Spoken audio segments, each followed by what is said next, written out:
दोनों के मंदिर जाने में अंतर है। पुरुष मंदिर जाएगा तो भगवान मेरा व्यापार अच्छा चलाना, मेरा घर अच्छा रखना, गाड़ी दिला देना, और वो जो फैक्ट्री का सोचा है वो फैक्ट्री डला देना, वो ये सोचा है वो डला देना। और माँ, एक स्त्री, एक नारी जब मंदिर जाती है, भगवान मेरा बेटा वहाँ रहता है रायपुर में, देख लेना, बहू को संतान नहीं है, बाबा कृपा करना, बेटी है ना वो एग्जाम दे रही है, बाबा मेरा पति बहुत मेहनत करता है उसको फल ही नहीं मिलता है, बाबा कृपा कर देना, बाबा मेरे ससुर की तबीयत बहुत खराब है और वो देवर है ना वो उसके पाँव बहुत दुखते हैं, बाबा उसने ऐसा करा है, मेरी सास ऐसी करी है। एक केवल जगत में एक माँ, एक स्त्री, एक नारी ऐसी होती है जो मंदिर में जाकर भी परमात्मा भी अगर उसके सामने खड़ा हो जाए तो वो खुद के लिए नहीं मांगती, मांगती अपने परिवार का सुख है। वो अपने लिए कुछ नहीं मांगती, अपने लिए कुछ मांगना नहीं चाहती, वो मांगती केवल परिवार का सुख है, परिवार के लिए मांगती, केवल परिवार। मेरे बेटे के लिए ये देना, मेरी बेटी के लिए ये देना, मेरे ससुर के लिए ये देना, मेरी सास के लिए ये देना, मेरे रिश्तेदार को ये देना, मेरे परिवार को ये देना। वो स्वयं के लिए नहीं मांगती, स्वयं।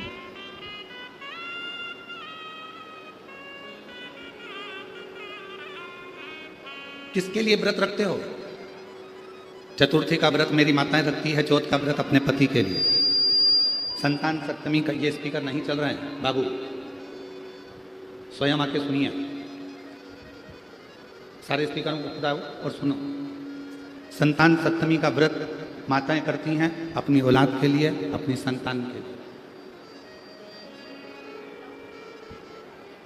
चतुर्थी का व्रत करती हैं स्वयं भगवान अपने पति के लिए। नवरात्रे का व्रत करती हैं अपने पूरे परिवार की खुशहाली के लिए, परिवार के आनंद के लिए, परिवार के सुख के लिए।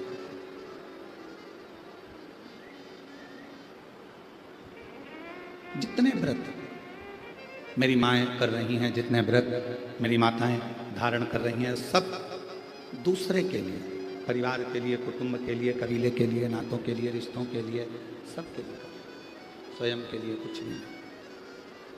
और फिर भी मेरे प्रभु, फिर भी मेरे भगवान, फिर भी मेरे शंभु, मेरे त्रिकालदर्शी, मेरे कैलाशी, मेरे अविनाशी, मेरे शंकर, करुणा करने वाले दातार, दयालु मेरे शिव एक ऐसे हैं कि घर की नारी, घर की स्त्री दूसरों के लिए मांग रही है, फिर भी मेरे शंकर उस पर कृपा कर कर उसका कल्याण कर रहे हैं। वो मांग खुद के लिए नहीं रही, वो स्वयं के लिए नहीं मांग रही, और स्वयं के लिए मांग नहीं रही है तो भी भगवान सबसे पहले उसी का कल्याण कर रहे हैं जो दूसरे का सुख मांग रहे हैं। और ये संसार की रीति है। भारत की भूमि पर जन्म लेने वाला एक सनातनी, भारत की भूमि पर जन्म लेने वाला एक सनातनी हमेशा सर्वे भवन्तु सुखी, सबकी कामना करता है कि सब सुखी रहे, सबकी कामना करता है कि सब सुखी रहे, कोई दुखी ना रहे। और सुखी रहे संखिया रहे ना को, ये अभिलाषा मेरी है, सो प्रभु पूर्ण हो। सुखी रहे संसार में, दुखिया रहे ना कोई। हे प्रभु, पूरे संसार सागर में सब सुखी, कोई दुखी ना हो, सबको खुशियां मिले, सबको आनंद मिले, सब सुखी रहें, यही जीवन का एक सुख हो, यही जीवन का एक आनंद हो, सबको। शिव महापुराण की कथा कर रही है, भगवान शंकर का चरित्र कह रहा है, शिव तत्व कह रहा है। शंकर भगवान की कथा कहती है कि मन साफ कर लेना मतलब शिव को अपने भीतर उतार लेना। भगवान शंकर को अपने भीतर प्रवेश करा देना, भगवान शिव को अपने भीतर उतार लेना। यदि मन साफ है तो, अगर मन क्लीन है तो मन साफ है। और शंभु शरण मांगू घड़ी रे घड़ी, दुख काटो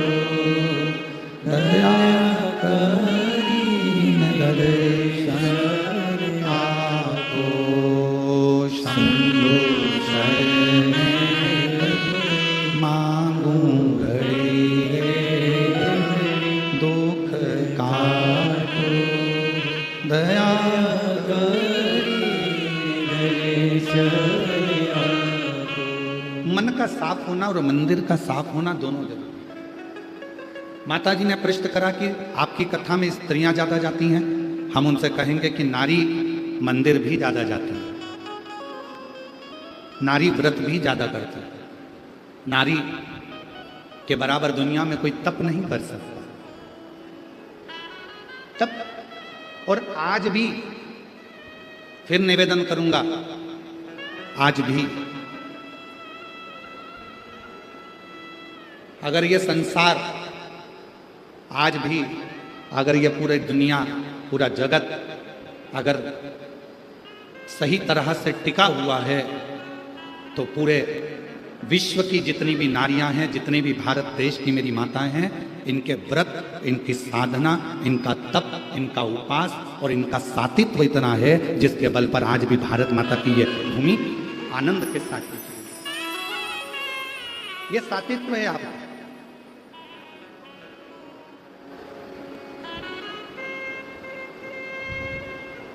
ये आपके घरों का संस्कार है, ये आपका सत्य है जिसके बल पर यह संपूर्ण विश्व, संपूर्ण ब्रह्मांड, संपूर्ण जगत आनंद के साथ में रहता है। विष्णु पुराण में एक बात लिखी है, हमारा निवेदन रहेगा कभी मिल जाए गीता प्रेस गोरखपुर की विष्णु पुराण तो उसको पढ़िएगा।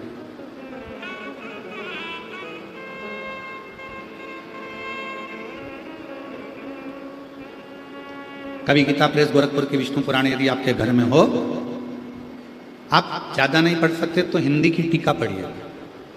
और गीता प्रेस गोरखपुर की विष्णु पुराण में लिखा है, गौ सती, एक गौ माता और एक सती नारी जब तक पृथ्वी पर है तब तक पृथ्वी पर अकाल नहीं पड़ सकता। यह विष्णु महापुराण के अंतर्गत एक गौ माता और दूसरी सती नारी। और ये आपका सातित्व ही तो है। ए मेरी जीजियों, कोई भी घर में त्योहार आता है तो सबसे पहले पति कोई तैयारी नहीं करता, घर का बेटा कोई तैयारी नहीं करता, घर की बेटी, घर की माँ, घर की स्त्री, घर की सास, घर की बूढ़ी माँ, घर की बहुएं, बेटियां तैयारी करती हैं। सातित्व होता है।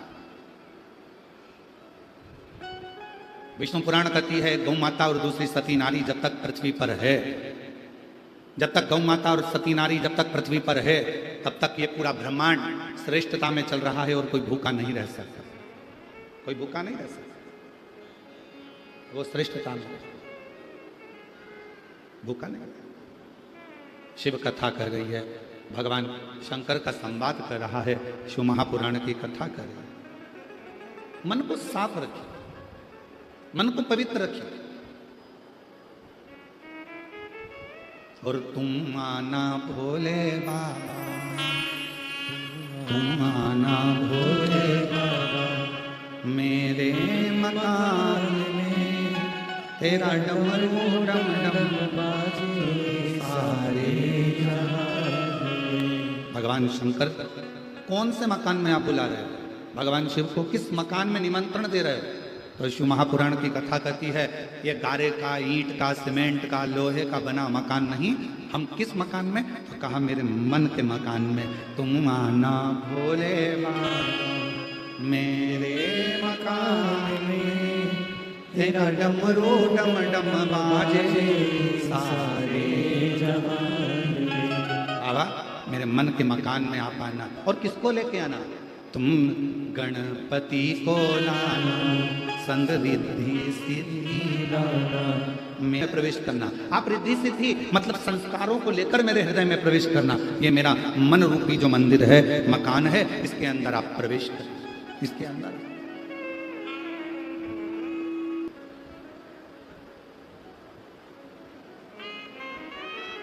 एक विमुषा नाम का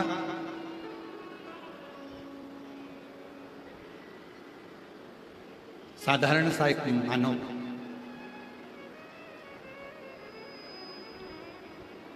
कुछ नहीं जानता था,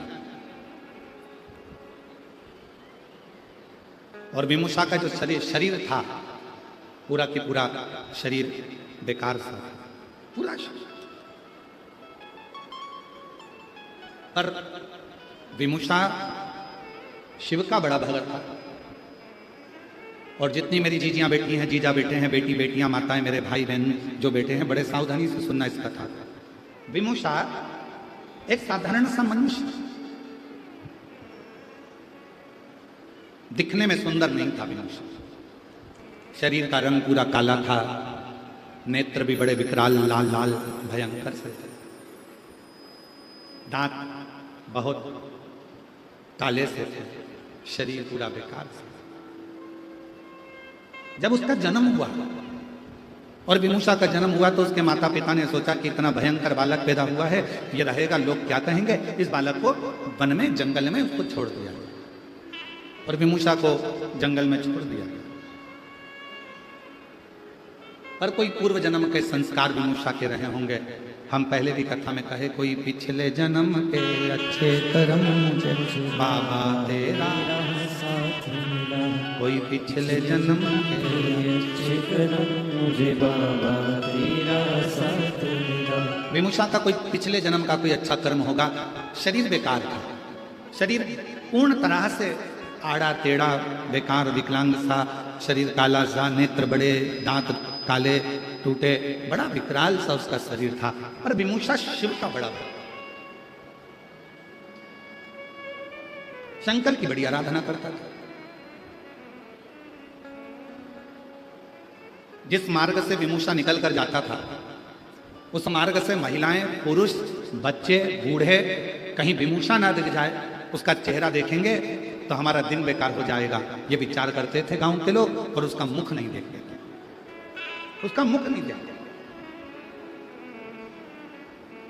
पर आज के जमाने के लोगों को समझाए कौन कि उस भगवान ने जिस जिसको पृथ्वी पर जन्मा है, चाहे वो बेटा हो, चाहे वो बेटी हो, चाहे वो गोरा हो, चाहे वो काला हो, चाहे वो कैसा भी हो, जिस जिसको परमात्मा ने जन्म दिया वो कभी भी बेकार नहीं हो सकता। वो मेरे परमात्मा की भूमि पर रहा है, कैलाश बाबा की, शंकर जी की इस मृत्यु लोक में निवास कर रहा है, तो वो बेकार नहीं हो सकता। ये दुनिया की सोच है कि वो बेकार है।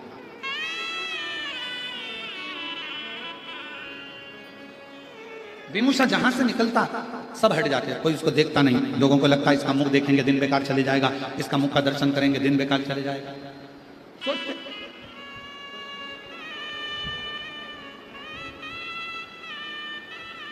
और ऐसा हुआ है। एक नगर में एक राजा रहता था, उसको मालूम पड़ा हमारे नगर में एक व्यक्ति रहता है, बड़ा खोड़ला है, जिसके मुंह का दर्शन कर लो तो सुबह से भोजन नहीं मिलता। राजा ने कहा ऐसा हो ही नहीं सकता। राजा ने उस व्यक्ति को बुलाया, सभा में सवेरे उसका मुंह का दर्शन करा। दिन भर राजा व्यस्त रहा, भोजन नहीं कर पाया, शाम हो गई। राजा से रानी ने कहा कि आज तो तुमने सुबह से खाना तक नहीं खाया, भोजन तक नहीं करा। राजा बोला उस खोड़ले का दर्शन किया था ना, इसलिए मेरे को खाना नहीं मिला, लोग सही कहते हैं। राजा ने उस व्यक्ति को बुलाया और फांसी की सजा दे दी। जैसे ही फांसी की सजा दी वैसे वो हंसने लगा। राजा ने पूछा तुम्हें फांसी की सजा मिली है और तुम हंस रहे हो? राजा ने जैसे ही पूछा तो उस व्यक्ति ने कहा महाराज तुम मुझे फांसी की सजा इसलिए दे रहे हो क्योंकि मेरा सुबह से मुंह देखा तो तुम्हें भोजन नहीं मिला। तुम कहते हो कि मैं खोड़ला हूं, पर सत्य मायने में तो राजा तेरे से बड़ा कोई खोड़ला नहीं होगा कि तेरा सुबह से मुंह देखा तो मुझे आज फांसी की सजा मिल रही है। मुझे आज फांसी की सजा मिल रही है, ये तेरे ऊपर निर्भर करता है, हमारी बुद्धि पर निर्भर करता है, हम किसको क्या कर रहे हैं, हम किसमें क्या देख रहे हैं। विमुषा शिवजी का भक्त था, पर बच्चे उसके पास नहीं जाते, स्त्रियां उसका मुंह नहीं देखती, गांव के लोग उसको नहीं देखते। जिस मार्ग से विमुषा निकल कर जाता उस मार्ग को लोग खाली कर देते, फिर भी विमुषा आनंद में रहते।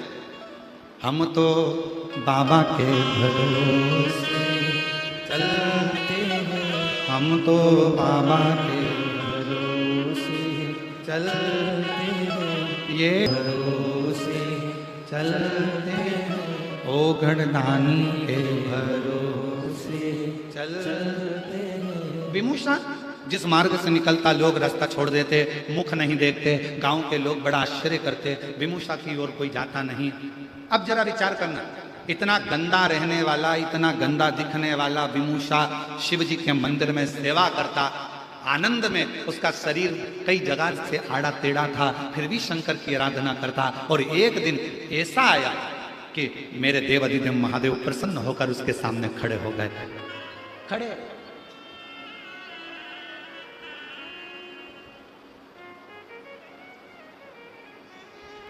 क्या चढ़ाया था विदुषा ने जो भगवान शिव प्रसन्न हो गए?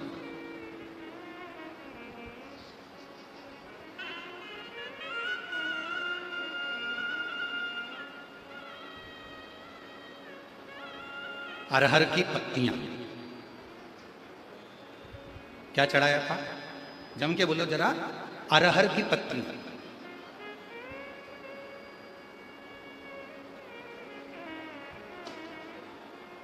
कई लोग उसको तुअर कहते हैं, कोई अरहर कहते हैं, कोई कुछ कहते हैं, उसकी पत्तियां।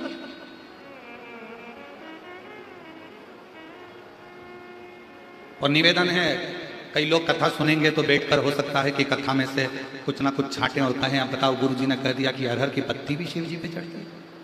तो हमारा निवेदन है, पहले एक बार शिव महापुराण को जरूर पढ़ना। पृष्ठ संख्या गीता प्रेस गोरखपुर की शिव पुराण का 123वें नंबर का पृष्ठ निकालना और उसमें पढ़ना। विदिशा की कथा कि अरहर की पत्ती का कितना महत्व है। कुछ नहीं मिला उसको, विदुषा को कुछ भी प्राप्त नहीं हुआ। अरहर की पत्तियों को तोड़कर भगवान शंकर का श्रृंगार कर रहा है, शिव का श्रृंगार। और कितना भोला है मेरा शंकर। ए मेरी जीजियों, तुम्हारे पास चढ़ाने के लिए बेलपत्र नहीं है, आग का पुष्प नहीं है, धतूरा नहीं है, तुम्हारे पास कनेर का फूल नहीं है, तुम्हारे पास जल नहीं है, तुम्हारे पास कोई वस्तु नहीं है, तो शिव महापुराण की कथा कहती है मंदिर जाते समय रास्ते में कोई पौधा, कोई पेड़ मिल जाए तो उसकी भी पत्ती तोड़कर तुम शंकर जी को चढ़ाओगे तो भी शिव प्रसन्न हो जाता है, मेरा औघड़दानी प्रसन्न हो जाता है। मेरे शंकर भगवान को प्रसन्न करना बहुत सरल है। भगवान शंकर को प्रसन्न करने के लिए कोई कह रहा है धतूरा जरूर होना चाहिए, ये फूल जरूर होना चाहिए, बेलपत्र जरूर होना चाहिए। और कई लोग सुबह सुबह प्रदोष के आप गूगल सर्च करोगे तो ऊपर लिखा हुआ जाता है ये मत चढ़ा देना, शंकर जी रुष्ट हो जाएंगे। शिव महापुराण की कथा तो यह कहती है कि चोर चोरी करने गया, चढ़ाने को तो जान दो वो खुद ही चढ़ गया। शंकर जी रुष्ट हुए क्या? जम के बोलो जरा। चोर खुद चोरी करने गया, शिव जी के ऊपर चढ़ गया, शंकर भगवान प्रसन्न होकर उसको वर प्रदान कर दिया और उस चोर को कुबेर बना दिया। जरा विचार करिए, लोग कहते हैं ये मत चढ़ा देना, शिव जी नाराज हो जाएंगे, ये मत चढ़ा, शंकर जी की पूजन में ये भूल मत कर देना। सुबह से गूगल आकर मोबाइल खोलते से ऊपर ही लाइन लिखी हुई जाती है ये मत करना, आज प्रदोष का दिन है, शिवरात्रि का दिन है, सोमवार का दिन है, सावन का महीना है, ये करोगे तो भगवान रुष्ट हो जाएंगे। मेरा शंकर भगवान कभी रुष्ट नहीं होता। अपनी औलाद से माँ बाप कभी बहुत देर तक रूठे नहीं रहते, वो तो गले लगा लेते हैं, स्नेह करते हैं, आनंद करते हैं। ये दुनिया के लोगों ने तुम्हें डराने के लिए बहुत कुछ कर रखा है, ऐसा करोगे तो ऐसा हो जाएगा, ये मत करना, वो मत करना, शंकर जी की पूजन मत करना तो शिव जी पे चढ़ा जल मत, शिव जी पे बेलपत्र मत चढ़ाना तो ये मत खाना, तो ऐसा मत खाना तो वैसा। ये केवल भ्रम उत्पन्न कर, केवल। विदुषा क्या चढ़ा रहा है? अरहर की पत्ती, केवल अरहर की पत्ती से श्रृंगार। और श्रावण के महीने में आज पवित्र शिव महापुराण की कथा जो बोलबम समिति करा रही है, कथा के अध्यक्ष श्री दया सिंह जी, प्रदेश अध्यक्ष, इस कथा को जो लाभान्वित करा रहे हैं, इस पवित्र कथा में एक बात कहना चाहेंगे और बड़े सावधानी से सुनिएगा कि आपके पास में शिव जी को चढ़ाने के लिए यदि कुछ भी नहीं है, किसी भी पेड़ की पत्तियां, अब देखो यहाँ पर जो ये दया सिंह जी ने जो ये स्टेज बनाया, इसमें पेड़ लगा दिए उन्होंने। दया सिंह जी आपको साधुवाद है जो आपने प्रकृति की सुंदरता को जनमानस को प्रसिद्ध किया। ये जनमानस को प्रेरणा है। जब स्टेज पे पेड़ लग सकता है तो आप भी अपने अपने नगर में पेड़ जरूर लगा, वृक्षारोपण जरूर करिए, ये प्रेरणा दी जा रही है। साधुता आपको बहुत बहुत धन्यवाद। किसी वृक्ष की पत्ती को तोड़ा, शिव जी को समर्पित। अब मंदिर में आपने पत्ती को चढ़ाया, लोग आपसे कहेंगे क्यों हर कैसे वृक्ष की पत्ती चढ़ा दी, तुमने बेलपत्र नहीं चढ़ाया, तुमने ये नहीं चढ़ाया। तो उसको कह देना मेरा पिता है शिव, वो काल अधिपति महाकाल मेरा जगत का पिता है, मेरा पिता है मेरा शंकर। और मेरे शंकर को रिझाने के लिए बहुत दिखावे की नहीं, मेरे काल अधिपति महाकाल को रिझाने के लिए किसी दिखावे की नहीं, मेरे काल अधिपति महाकाल को रिझाने के लिए तो केवल मीठी वाणी से पुकार लो, मेरा महाकाल राजा प्रसन्न होकर वर दे जाकर। वर प्रदान में क्या था? केवल अरहर की पत्ती।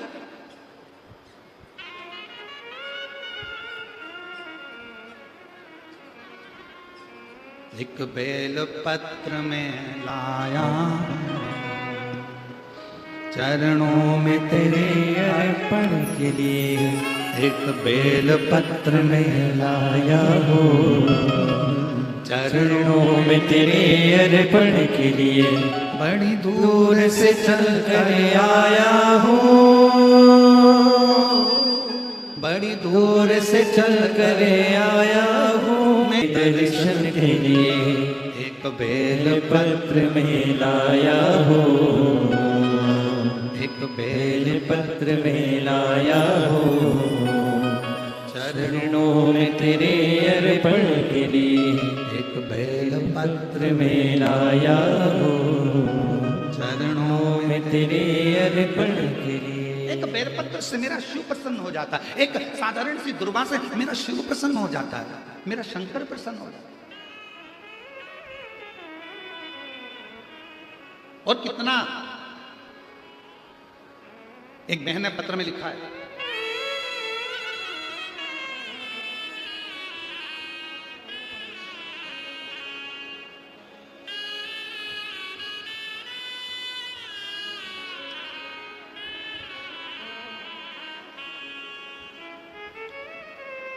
मैं नंदनी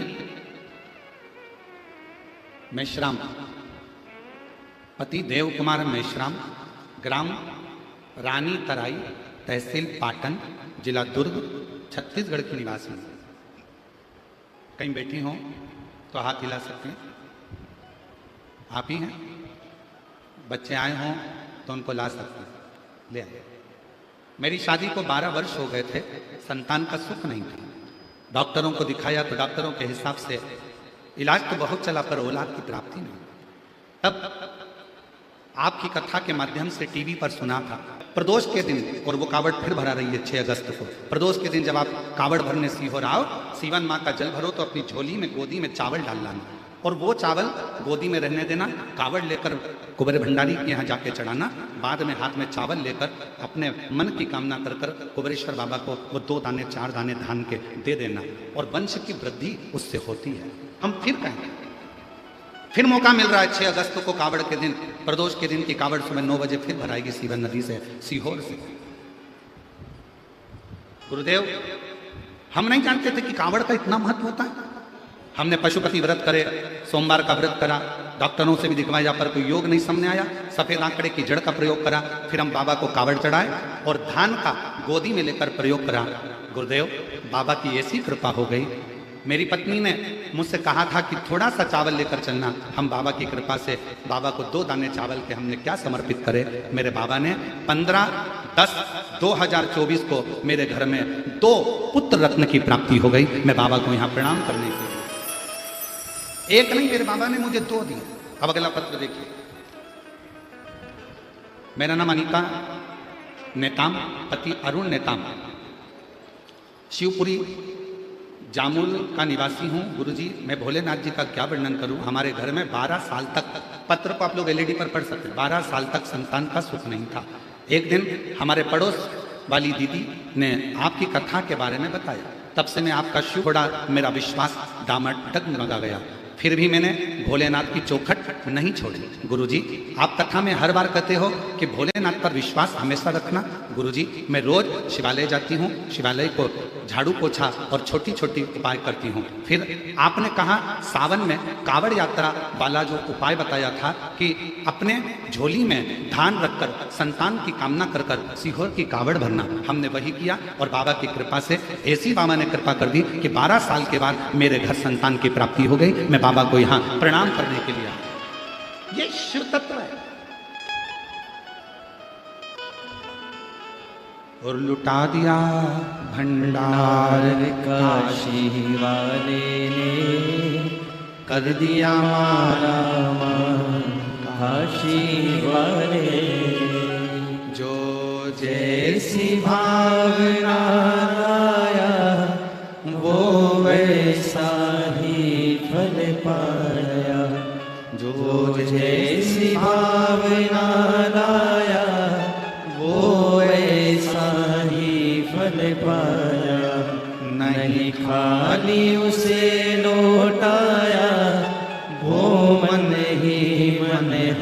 छाया और कर दिया माला माल काशी वाले ने लुटा दिया भंडार काशी वाले ने लुटा दिया भंडार काशी वाले ने कर दिया माला माल काशी वाले ने। जो जिस कामना से आया, झोली पसार कर जिसने उसको नमन कर कर प्रणाम कर कर अपने दिल की बात उस देवाधिदेव महादेव से कह दी, उसने झोली भर।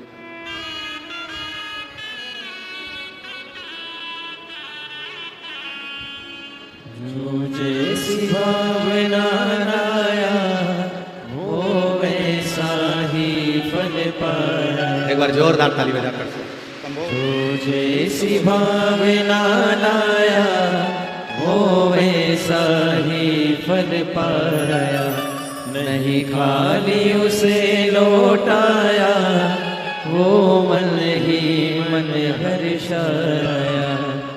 कर दिया फिर खुशहाल काशी वाले ने लुटा दिया भंडार काशी वाले ने लुटा दिया भंडार काशी वाले ने कर दिया माला माल काशी वाले ने। एक का नाम शिव, दूसरे का नाम शंभू। एक बार जोरदार ताली बजाइए बाबा की। शिव तत्व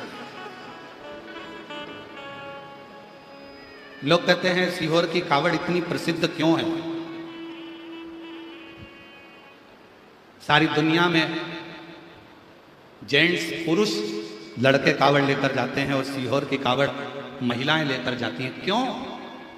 कई माताएं अपनी झोली पसार कर धान गोदी में डालकर, जिनके यहाँ 15-15, 20-20 साल तक औलाद नहीं होती, वो भी कमर में ठोस कर 2 दाने चावल के रखकर कंधे पर कावड़ लेकर प्रदोष के दिन कावड़ भरने के लिए चलती हैं और पति के साथ कदम से कदम मिलाकर आनंद के साथ दोनों चलते चलते बाबा को कावड़ चढ़ाते हैं और बाद में वही चावल का दाना कुबेरेश्वर बाबा पर देते हैं। मेरा बाबा उसकी झोली भर देता है संतान के।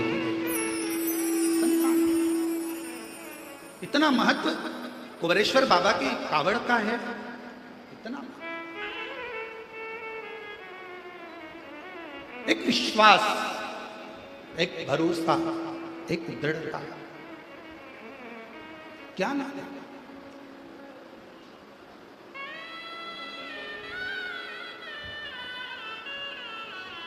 आप उससे संबंध विदुषा के पास चढ़ाने के लिए कुछ भी नहीं, शरीर अड़भंगा,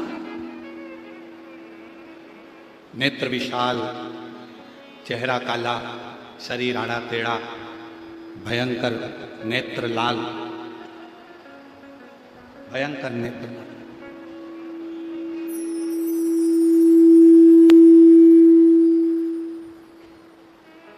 उसके पास देने के लिए कुछ नहीं, बस अरहर की पत्ती को तोड़ कर लिया और अरहर की पत्ती को तोड़ कर लाया, अरहर की पत्ती को तोड़ कर लेकर आया। शिव जी का श्रृंगार कर दिया उसने, भगवान शंकर का श्रृंगार। जो हो, मंदिर जा रहे हो, शंकर जी के मंदिर पहुंच रहे हो, शंकर के मंदिर जा रहे हो, भगवान के मंदिर जा रहे हो, मंदिर पहुंच रहे हो, नहीं है कुछ भी चढ़ाने को, तुम्हारे पास में कुछ भी नहीं है, दिल से आप श्री शिवाय नमस्तुभ्यं कहकर जो वृक्ष की पत्तियां हैं उसको तोड़कर, वृक्ष की पत्तियों को तोड़कर भगवान शंकर को समर्पित।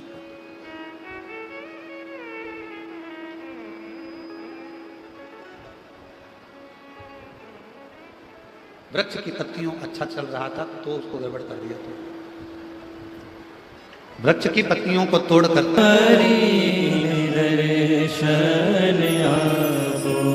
हो शंभु शरणे पड़ी, मांगू घड़ी रे घड़ी, दुख का दया करीन दर्शन आपो, शंभु शरण पड़ी मांगू घड़ी रे घड़ी दुख काटो दया करीन दरे।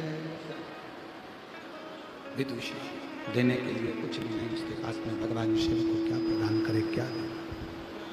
अरहर की पत्तियों को तोड़कर भगवान शंकर का शिवलिंग का श्रृंगार किया, पत्तियों को तोड़।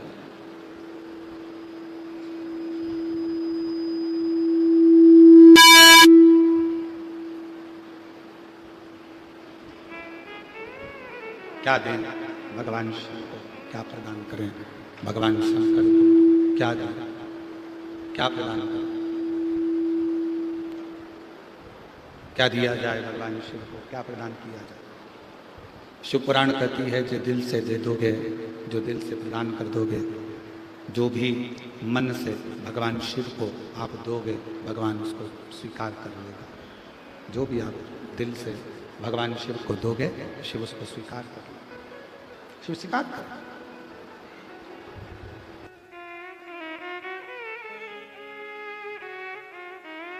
अच्छी प्रकट हो गए उनके सामने, सब ये सब बंद हो गए जितने लगे थे।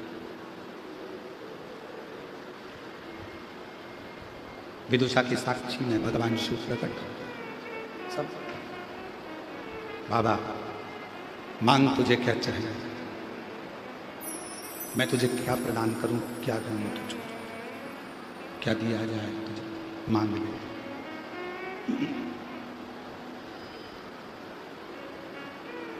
मैं तुझे क्या दूं।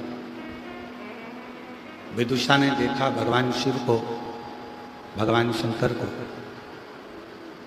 केवल शिव के स्वरूप को देख, केवल भगवान शंकर के स्वरूप को निहार, स्तुप्त खड़ा है, भगवान शंकर का स्वरूप देख रहा है, केवल भगवान शिव का स्वरूप निहार रहा है, देख रहा है, कुछ बोल नहीं रहा, उसके मुख से कोई शब्द नहीं निकल रहा, कुछ बोल नहीं पा। और ऐसा ही होता है, ऐसा ही होता है। यदि भगवान शिव से अगर मन लग जाए, दिल लग जाए,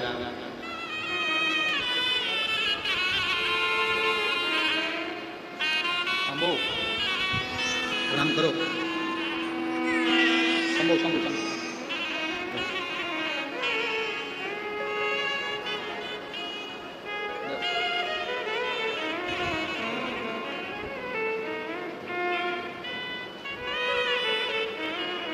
12 वर्ष के बाद बाबा ने संतान दी है। एक बार जोरदार ताली बजाकर स्वागत वंदन अभिनंदन।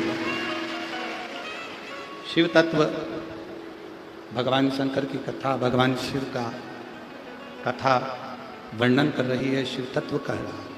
क्या दे विदुषा, क्या स्तुब्ध होकर केवल विदुषा भगवान शिव को केवल देख रहा है। भगवान शंकर भी विदुषा ने नहीं कहा कि मुझे क्या चाहिए, एक शब्द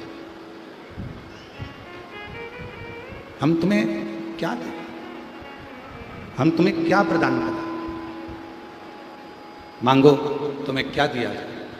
विदुषा ने हाथ जोड़कर केवल शंकर भगवान से, अगर कोई दूसरा होता और कोई दूसरा होता और शिव जी से शंकर भगवान स्वयं आकर कह देते कि मांग तुझे क्या चाहिए, शिव जी स्वयं आकर कह देते कि मांग ले तुझे क्या दूं मैं, तो हो सकता है कि विदुषा जैसा कोई व्यक्ति शिव जी से मांगता तो ये मांगता कि मेरा शरीर ठीक कर दो।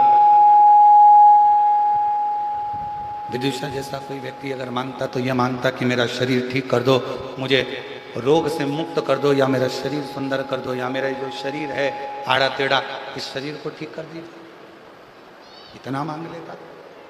पर विदुषा ने मांगा कुछ, विदुषा कुछ मांग भी नहीं रहा, केवल भगवान शंकर से प्रार्थना कर रहा है, शिव जी से विनय कर रहा है, देख रहा है, निवेदन कर रहा है, दर्शन कर रहा है। फिर वापिस भगवान शिव जी ने कहा, पुनः फिर भगवान शंकर बोले मांग तुझे क्या चाहिए। अब विदुषा ने कहा अगर देना चाहते हो तो इतना वर दे दीजिए, शरीर देखकर मेरा शिव नहीं, केवल मन देखकर मेरा शिव भक्त पर करुणा करता जाए। ये वर है। केवल मन देखे और मन देखकर करुणा करे, मन देखकर वर देखकर कृपा करे, शरीर देखकर नहीं, मन देखकर। और फिर निवेदन करूं मेरी भिलाई की माताओं को, मेरे छत्तीसगढ़ की जीजियों से निवेदन है, मेरा बाबा टूटा झोपड़ा या बड़ा महल नहीं देखता, मेरा बाबा यदि कुछ देखता है तो तुम्हारा निर्मल मन देखता, केवल मन, हृदय।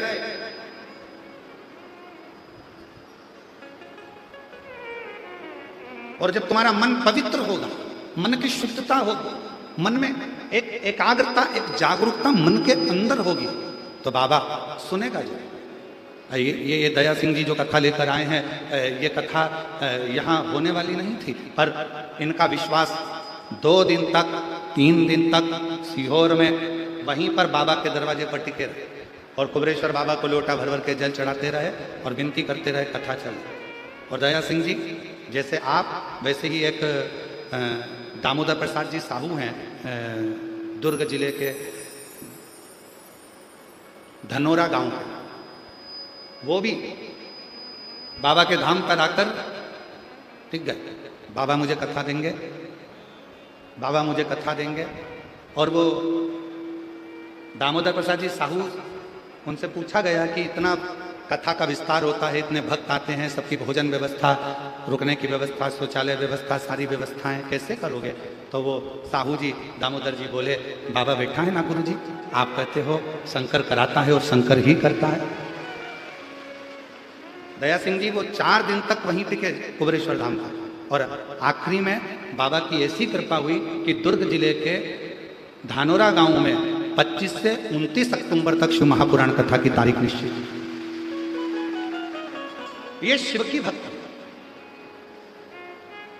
और ये बिना जैसे आपका विश्वास पक्का था ना कि सावन के महीने में पिछले वर्ष कथा हुई गुरुदेव, आपने कहा कि भले 2 दिन मिले, 5 दिन मिले, 1 दिन मिले, 7 दिन मिले, जितना मिले उतना मिल जाए, पर सावन में शिव कथा मिल जाए। और हम तो फिर कहेंगे कि तुम पुराने शंकर भगवान के कोई गण रहे हो, इसलिए शंकर जी तुम पर कृपा कर देता है। कृपा शिव तत्व बिना शंकर की उदारता के, बिना शिव कृपा के कुछ नहीं मिल सकती। और तेरी कृपा बिना ना हिले एक भी अणु, लेते हैं श्वास तेरी कृपा से तनु तनु बखान क्या करूं मैं लाखों के ढेर का, चपटी भभूत में है खजाना कुबेर का। गंगाधर मुक्ति द्वार ओमकार तू, भोले ओमकार तू, आयो शरण तिहारी शंभु तार तार तू। शिव शिव है, शंकर शंकर है। आप दिल से उस पर विश्वास तो करो, दिल से उस पर भरोसा तो करो, उसको विनय तो करो, निवेदन तो करो।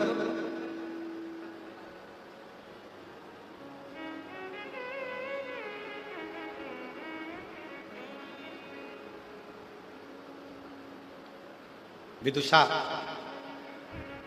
भगवान शंकर कहते हैं विदुषा, वर देता हूं तुझे, कभी भी शिव शरीर देखकर नहीं, स्वरूप देखकर नहीं, हमेशा शिव मन देखकर करुणा करता रहेगा। भगवान शंकर का मन,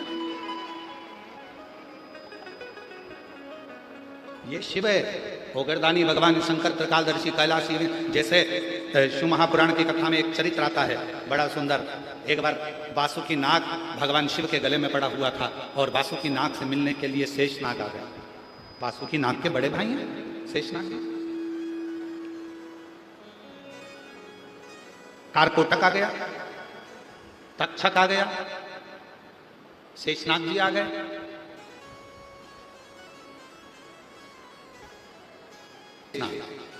फिर आते हैं वासुकी नाग, फिर उसके बाद आता है पिंगला नाग, उसके बाद आता है कारकोटक नाग, फिर आता है तक्षक नाग।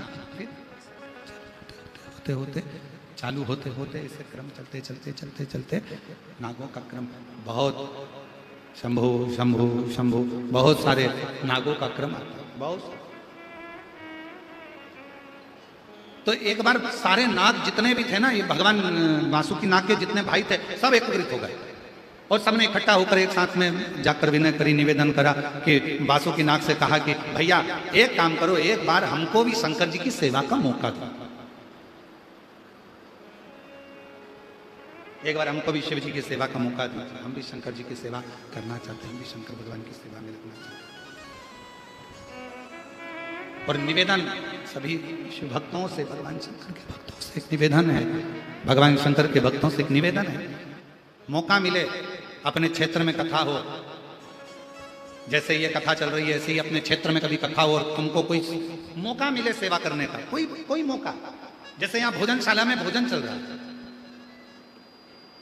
ऐसा कोई दिन नहीं जाता होगा जिस दिन हम दया सिंह जी से ये नहीं पूछते होंगे कि भोजनशाला में भोजन क्या बना, कैसी व्यवस्था चल रही है, भक्त लोग कैसे भोजन कर रहे हैं, कैसा क्रम चल रहा है।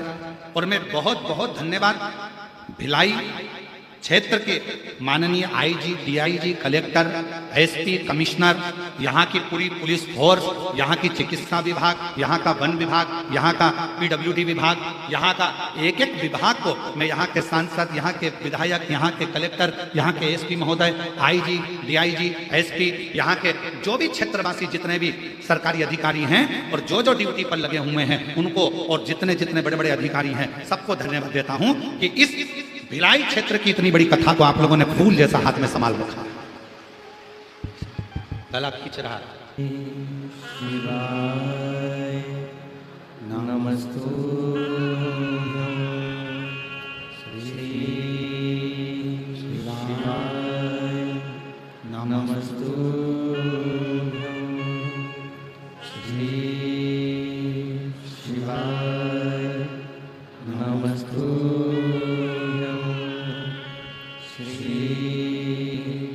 शिवाय नमस्तुभ्यं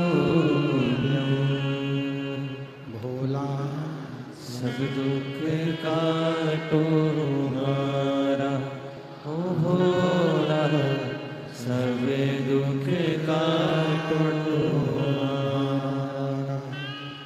शिव शंकर जपो तेरी माला, भोले बाबा जपो तेरी माला, भोला सब दुख काटो हमारा, ओ भोला सब दुख काटो हमारा।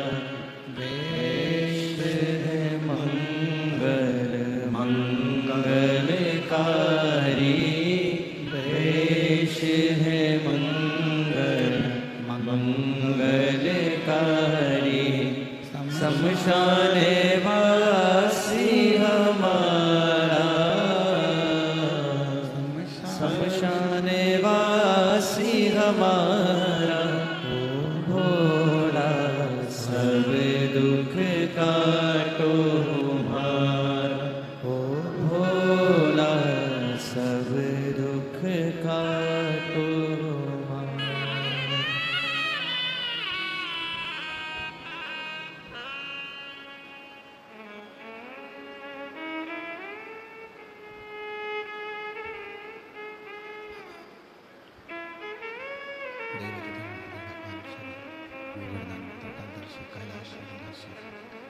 भगवान शंकर की पवित्र कथा, शिव महापुराण की कथा वर्णन कर रही है, शिव ओगरदानी की कथा कहता है, भगवान शंकर का पवित्र चरित्र कहता है, शिव महापुराण की कथा कहती है।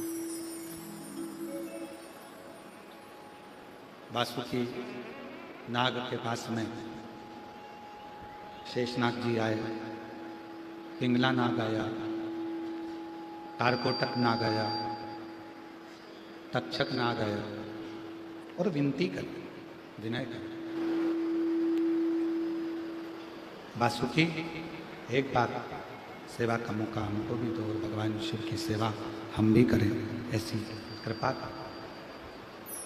वासुकी नाग ने कहा,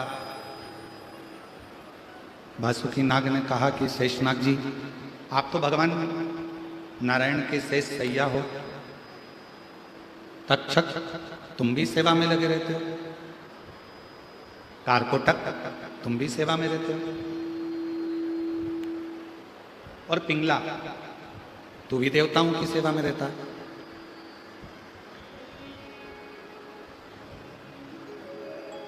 फिर मैं तुम्हें कैसे शिव जी की सेवा में लेकर, और निवेदन करेंगे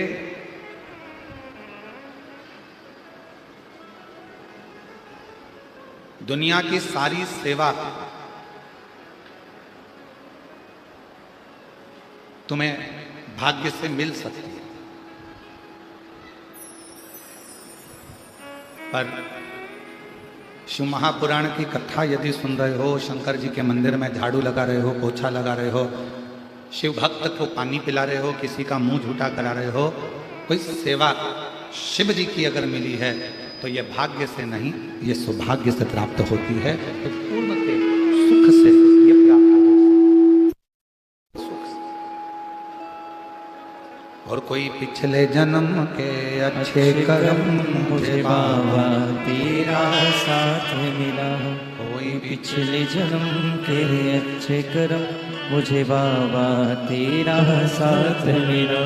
जहाँ सारी दुनिया झुकती है, जहाँ सारी दुनिया झुकती है, मुझे वो वाली दरबार मिला, दरबार मिला।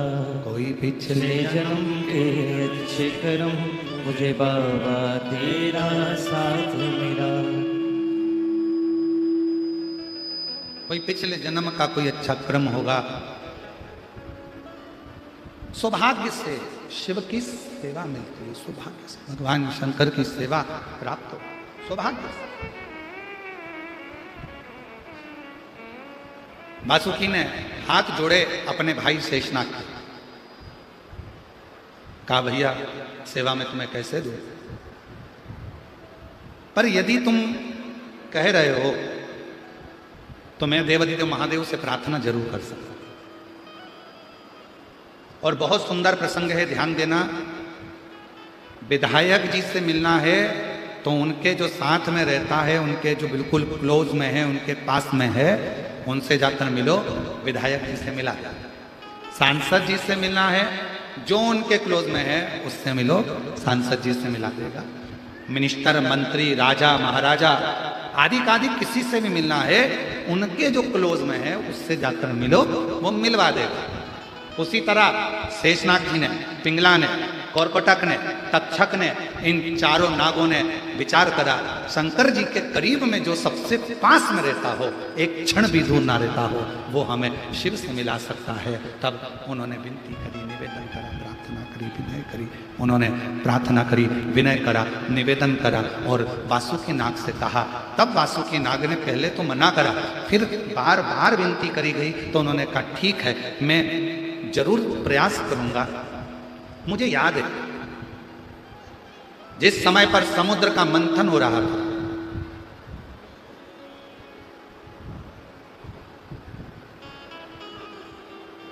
और मंथन के समय पर मुझे नेति बनाया गया था। वासुकी नाग बोले मुझे नेति बनाया गया, बाहर की आवाज तेज है, वो अंदर आ रही है, उसके कारण सीटी मार रहा है। वासुकी नाग नेति बनाया गया था मुझे।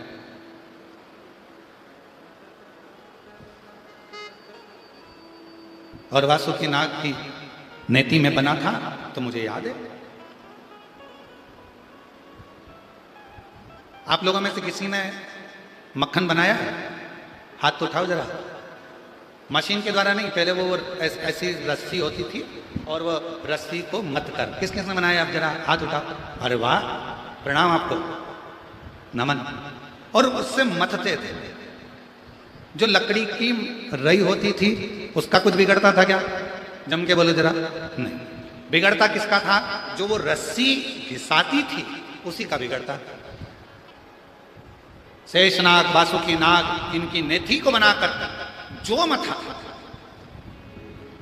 और शेषनाग वासुकी नाग की नेथी बनाकर जो मथा, शरीर पूरा दुर्बल। जगह जगह से छिल गया, कट गया, बेकार हो गया।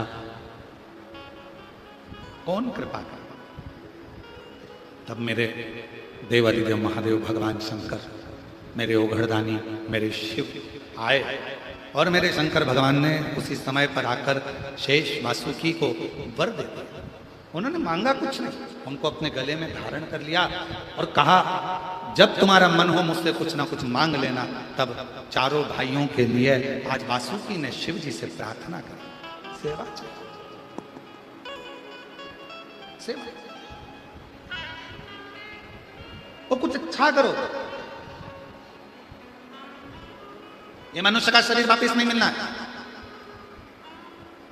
84,83,99,999 योनियां काटने के बाद 84,00,000वें नंबर की ये योनि मिली है। मनुष्य का शरीर मिला है 84,00,000वें नंबर का।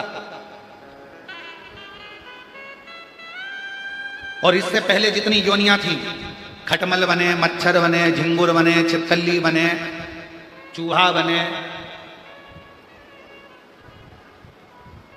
मुर्गी बने, बकरी बने, मेंढक बने, कीड़ा बने, ना जाने कितनी कितनी योनियां आपकी और हमारी पूर्व में रही होगी। और अब भगवान की बड़ी कृपा से ये मानव की देह मिली है। मानव की, इसको व्यर्थ ना लो, व्यर्थ ना। और मिलती है शिव नाम की दौलत कभी कभी, होती है अपने भाग्य से शिव पुराण कभी कभी। प्रभु करुणा से, उनकी दया से ये प्राप्त, ये उनकी कृपा है, उनकी उदारता, उनकी करुणा है, जिसके बल पर ये हमको प्राप्त हुआ ही जिंदगी। और हम इसको व्यर्थ गवा दें, हम इसको व्यर्थ गवा दें, ये कहा मिता बजो, स्मरण करो, कीर्तन करो, मंत्र जाप करो, नाम जाप करो, कर्म करो, अपने अपने घर में रहो, खूब कमाओ। शुरू में कथा में कहा था तुम्हारी कैपेसिटी से ज्यादा कमाओ, 4 गुना ज्यादा कमाओ। पर इतना याद रखना, जितना कमाओ तुम भले 1 रुपया किसी को दान मत करो, किसी को मत दो, पर अपने ऊपर खर्च जरूर करो, स्वयं के ऊपर खर्च करो। अच्छा रहो, अच्छा भोजन करो, अच्छी जिंदगी जियो, फुल एंजॉय के साथ अपने जीवन को जीने का प्रयास करो। फिर मौका मिले ना मिले, भगवान ऊपर जाओगे तो भगवान ये नहीं पूछेगा कि तूने नीचे जाके दुकान कितनी चलाई, भगवान ये नहीं पूछेगा कि तूने फैक्ट्री कितनी चलाई, भगवान ये भी नहीं पूछेगा कि तूने राज्य कितना चलाया। भगवान तो इतना पूछेगा कि नीचे बड़ी मुश्किल से 83,99,999 योनियां काटने के बाद ये 84,00,000वें नंबर की योनि मिली थी। नीचे जाकर तूने एंजॉय कितना करा, भजन कितना करा, कीर्तन कितना करा, मंत्र जाप कितना करा, अपनी मस्ती में कितना जिया, प्रसन्नता में कितना जिया। कितनी जिंदगी तूने रो रो के गवा दी। इसने कुछ बोल दिया रोने बैठ गए, उसने कुछ बोल दिया रोने बैठ गए, इसने कुछ कह दिया रोने बैठ गए। मुस्कुरा कर जीना, मुस्कुरा। एक बहन ने पत्र लिखा, देखो, मेरा नाम गोंदा साहू है, मैं दुर्ग से हूं। भोले बाबा की कृपा का मैं क्या गुणगान करूं। मेरी किडनी खराब हो गई है, जिसके कारण बस मेरा डायलिसिस चलता है। और कहीं बैठी हो गोंदा साहू, दुर्ग से आई, जिनकी किडनी खराब हो गई थी और डायलिसिस चल रहा था कई सालों से। मेरा डायलिसिस चल रहा, कई समय निकल गया डायलिसिस कराते कराते, पर मेरा डायलिसिस बंद नहीं हो रहा। तब किसी ने मेरे पति को कहा कि तुम भाभी जी से कहो पशुपतिनाथ का व्रत का वर्णन करें। पर मेरा शरीर तो ऐसा खन गया डायलिसिस होकर कि मैं पशुपति व्रत नहीं कर सकता। तब मेरे पति ने पशुपतिनाथ का व्रत किया और बाबा से प्रार्थना करी, बेलपत्र चढ़ी हुई लाता मुझे दे देते, जल लाते चढ़ा हुआ मुझे दे देते। और 5वां व्रत सोमवार का पशुपतिनाथ का पूर्ण हुआ और बाबा की ऐसी कृपा हो गई कि मेरा डायलिसिस बंद हो गया। मैं बाबा को यहाँ प्रणाम करने के लिए आई हूँ, विनय करने के लिए। एलईडी पर आप लोग पत्र पढ़ सकते हैं। पशुपतिनाथ का व्रत मेरे पति ने किया और 5वां सोमवार पूर्ण हुआ और मेरा डायलिसिस बंद हो गया और मेरी किडनी ने काम करना प्रारंभ किया। मैं बाबा को प्रणाम करने के लिए, एक पत्र और अच्छा है, कहीं बैठे हो तो आते जाओ। मेरा नाम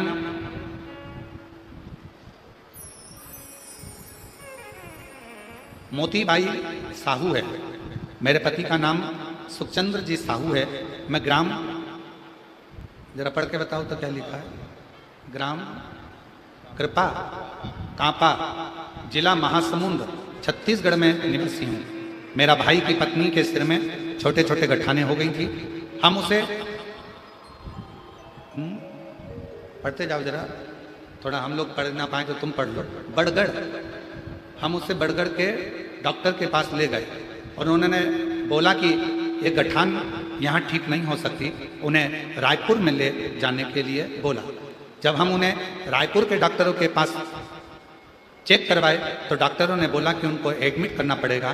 डॉक्टर ने बोल दिया कि सिर का ऑपरेशन करना पड़ेगा। तो हमने डॉक्टर के पास 2 महीने का समय मांगा। 2 महीने का समय मांगा। हम उनको घर लेकर आ गए और घर आकर आपका शिव महापुराण की कथा सुनना चालू करा। कथा सुनते आपने प्रदोष के दिन का उपाय बताया, वो हमने करना प्रारंभ करा। फिर अष्टमी का उपाय बताया, वो हमने करा। और बाबा की कृपा से उपाय कर 7 लौंग वाला प्रयोग किया, प्रदोष वाला। 3 प्रदोष का व्रत किया और उसका उपाय करा। फिर वापिस 3 प्रदोष करने के बाद हम वापिस रायपुर के डॉक्टर के पास चेक करवाने के लिए ले गए। डॉक्टर ने बोल दिया कि सिर में जो गठान था वो पूरी तरह से गल गया है, अब इन्हें ऑपरेशन की जरूरत नहीं है, इनको वापिस लेकर चले जाओ। एक पत्र और बड़ा सुंदर है, देखिए।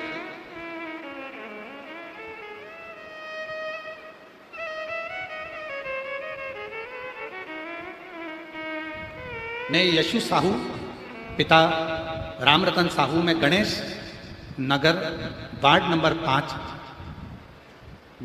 जामुल छत्तीसगढ़ की रहने वाली हूँ। मैं बाबा के 1 लोटे जल का क्या वर्णन करूं?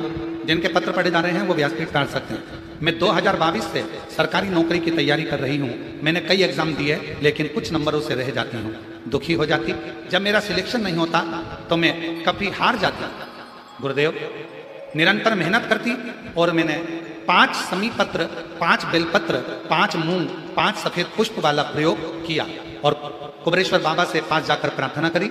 और आप कहते हो कि अपनी मेहनत को 4 गुना बढ़ा, इतनी रात दिन एक कर दो कि तुम्हारा रिजल्ट तुम्हारे पक्ष में आ जाए। बस मैंने आपकी बात मानकर खूब पढ़ना प्रारंभ करा, रात दिन एक कर दिया और समी पत्र बेलपत्र का प्रयोग कर 5 बार पशुपति व्रत किया और बाबा की कृपा से आज मैं यूपीएससी में सिलेक्शन हो गया और बाबा की कृपा से मेरी गवर्नमेंट जॉब लग गई। मैं बाबा को प्रणाम करने के लिए,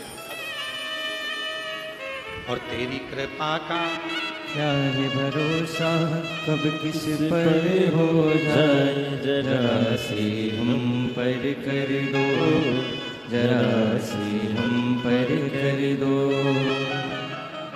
तेरी कृपा का क्या है भरोसा, कब किस पर हो जाए, जरा सी हम पर कर दो। जिनकी किडनी खराब हो गई थी और डायलिसिस चलता था निरंतर, डॉक्टर ने तो कहा था कि ये डायलिसिस चलता ही रहेगा, पर शिव कथा सुनकर बाबा पर भरोसा कर आज बाबा की कृपा से पूरा डायलिसिस बंद हो गया और एकदम स्वस्थ है। किडनी ने काम करना प्रारंभ करा, जोरदार। जिस पर भी हो गई तेरी कृपा करुणा, वो भव पार हुआ, भव पार हुआ।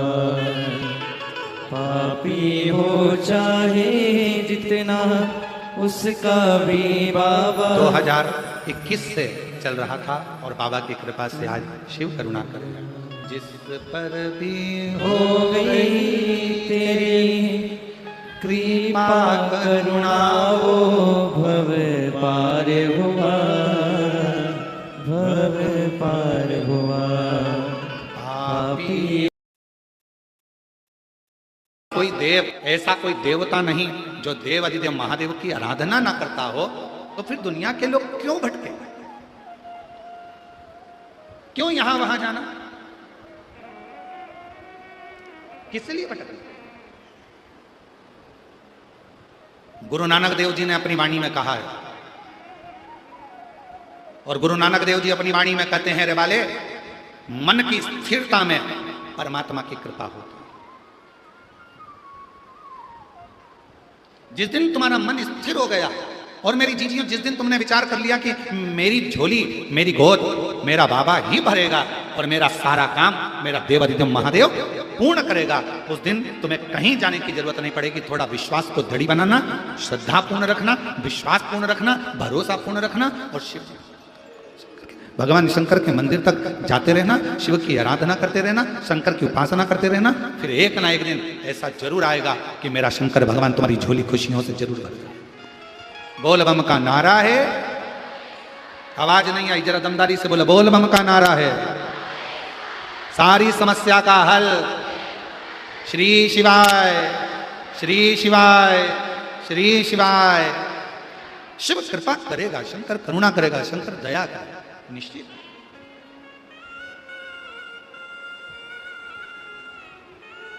विश्वास को दृढ़ी करो, भरोसे को दृढ़ी करो, श्रद्धा को दृढ़ी करो, और उसको जितना जितना दृढ़ी करोगे उतना उतना उसके मिलने में आनंद के। वासुकी नाग के कहने पर भगवान शंकर ने उन चारों नागों को सेवा में लगाने के लिए पार्वती जी से लीला करवा दी, और माता पार्वती जी ने कहा पीपल के पत्ते की तरह मेरा भी मन झूले। ऐसा क्रम आज शिव जी श्रावण के महीने में मां पार्वती जगत जननी को उन्हीं 4 सर्पों को सेवा देने के लिए और उसका उद्धार करने के लिए, चारों सर्पों को सेवा देने के लिए, उनका उद्धार करने के लिए भगवान शंकर ने पार्वती जी के लिए, स्वयं शिव जी के लिए नंदी से सुंदर आम की डाली पर सुंदर एक झूले का निर्माण करवाया। उस झूले में कोई डोरी नहीं थी, उस झूले में शेषनाग, पिंगला नाग, कारकोटक नाग और तक्षक नाग, ये चारों डोरी के रूप में बंधे थे, और भगवान वासुकी नाग उस डोरी की तनी बनकर झूले के लिए झूला। और झूला कौन दे रहा है? स्वयं नंदीश्वर, स्वयं महाराज। और झूला झूले रे भोलेनाथ।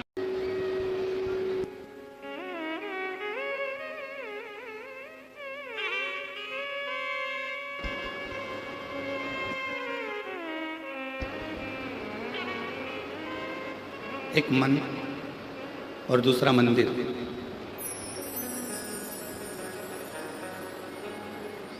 ये दोनों जितने निर्मल होंगे, जितने साफ होंगे, उतना ही भगवान देवाधिदेव महादेव की कृपा करुणा आप पर और हम पर रहेगी।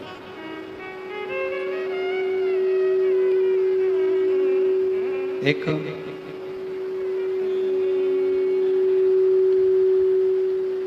मन भी साफ हो और मंदिर भी साफ हो।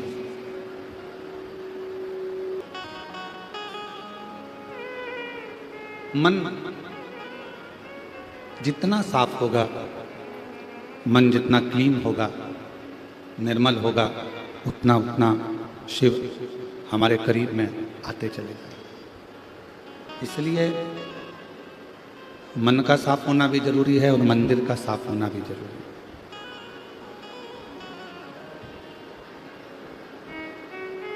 यदि ये मन काम, आसक्ति, तृष्णा, वासना, इन सभी चीजों में अगर पड़ गया तो फिर यह मन परमात्मा तक नहीं पहुंच पाए। एक बात हमने पहले भी जयंती स्टेडियम भिलाई की पवित्र कथा में कहा था, कमाओ, खूब कमाओ। जितनी तुम्हारी शरीर की कैपेसिटी है उससे दुगना कमाओ। कमाने की मना नहीं है, पर कमाने के साथ में जो तुम धन कमा कर लेकर आए हो, उस धन का सदुपयोग भी करो। और किसी को नहीं दे सकते, किसी को प्रदान नहीं कर सकते, किसी को दान नहीं कर सकते, किसी को दे नहीं सकते, किसी को दे नहीं पाते, तो खुद के ऊपर उस धन को खर्च करो, स्वयं के ऊपर।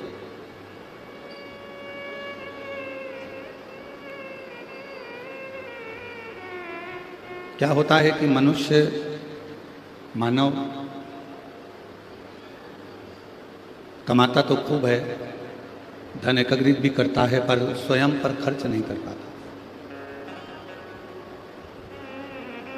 दोनों को सम मानो, दोनों में कोई भेद ना समझो। जितनी शिक्षा आप अपने बेटे को दे रहे हो, उतनी शिक्षा अपनी बेटियों को भी दीजिए। जितना अच्छा कॉलेज और स्कूल अपने बेटे को दे रहे हो, उतना अच्छा कॉलेज और स्कूल अपनी बेटियों को भी दीजिए। बेटा और बेटी में कोई भेद ना करा जाए।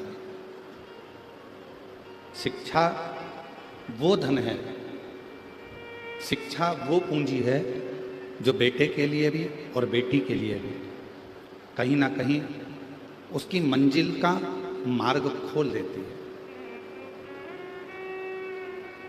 उसकी मंजिल का रास्ता क्लीन कर देती है। तो शिव महापुराण की कथा में हमने जयंती स्टेडियम इस भिलाई की पवित्र कथा में 2024 की कथा में कहा था कि खूब कमाओ,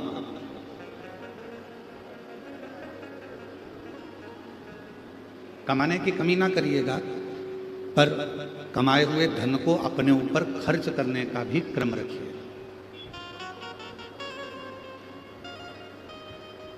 उस धन को स्वयं के ऊपर खर्च भी करिए।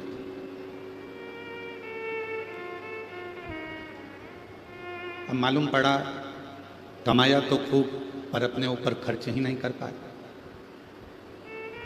और आखिरी में ये शरीर, ये प्राण छूट गए।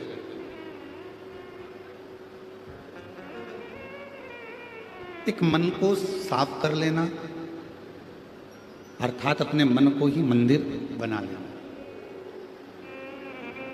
मन को ही मंदिर बना, और मन साफ कैसे होगा? मन में झाड़ू तो पहुंच नहीं सकती है, मन के अंदर पोछा भी नहीं पहुंचेगा जिससे तुम पोछा लगा दोगे। ना मन में झाड़ू जाएगी, ना पोछा जाएगा, ना वाइपर जाएगा। मन साफ कैसे होगा? मन क्लीन कैसे होगा? मन को साफ कैसे करोगे? तो कहा इस मन को साफ करने का सबसे सुंदर तरीका है भगवान का मंत्र जाप, भगवान का भजन।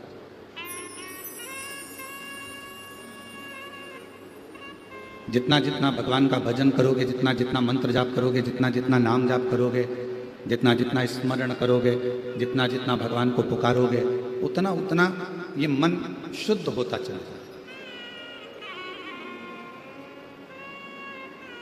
और मैंने तेरे ही भरोसे बाबा, तेरे ही भरोसे हवा बिच उड़ती जावांगी बाबा, नूर तो छटी हटी जावांगी भोले, मैं तेरी शंभू, मैं तेरी हवा बिच उड़ती जावांगी बाबा, डोर तो छड़ी कटी जावांगी। इस मन को साफ करने के लिए, इस मन को क्लीन करने के लिए, इस मन को साफ करने के लिए सबसे मूल है भगवान का मंत्र जाप, भगवान का नाम।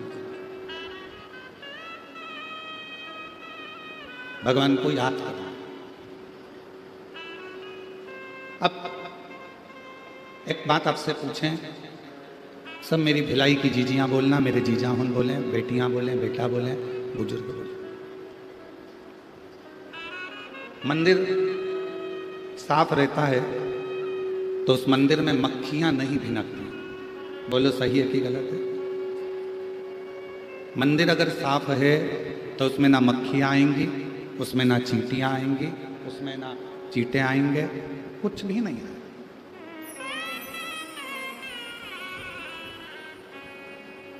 यदि मंदिर साफ है तो उसमें ना चींटी प्रवेश नहीं करेगी।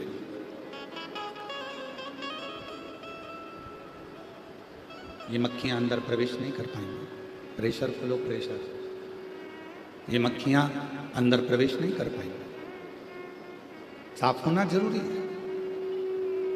मंदिर के साफ होने पर मक्खियां प्रवेश नहीं करती, मंदिर के साफ होने पर मच्छर प्रवेश नहीं करते, मंदिर के साफ होने पर चींटी चींटे प्रवेश नहीं करते। उसी तरह ये मन भी साफ होना जरूरी है। ये मन भी क्लीन होना जरूरी है, बहुत जरूरी है।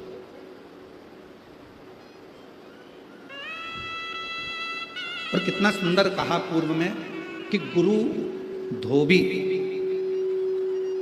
धोबी शिष्य कपड़ा। ये बच्चे नहीं चल रहे हैं, कान लगाइए। गुरु धोबी शिष्य कपड़ा, साबुन सृजनहार, और सूरत शिला पर धोइए निकसे रंग अपार। निकसे रंग, कोई सच्चा गुरु, कोई श्रेष्ठ गुरु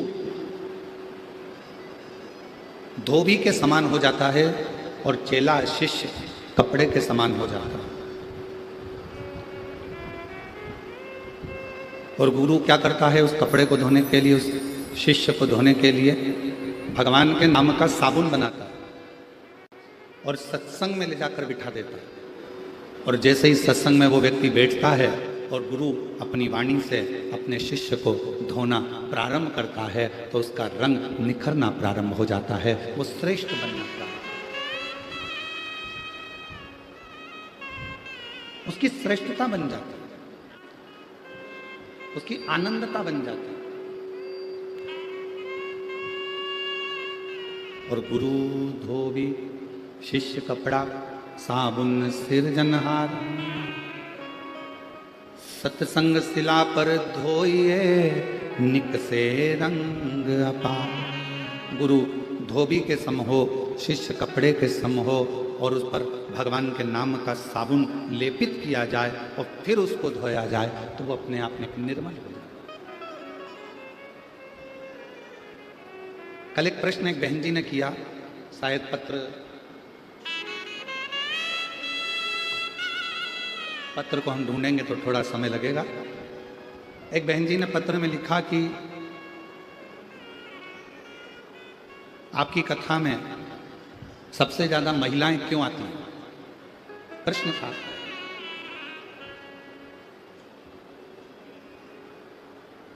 और मेरे को लगता है जो बहन ने प्रश्न किया था वो यहीं पर बैठी होंगी, उनका नाम हम पत्र ढूंढेंगे तो टाइम लगेगा।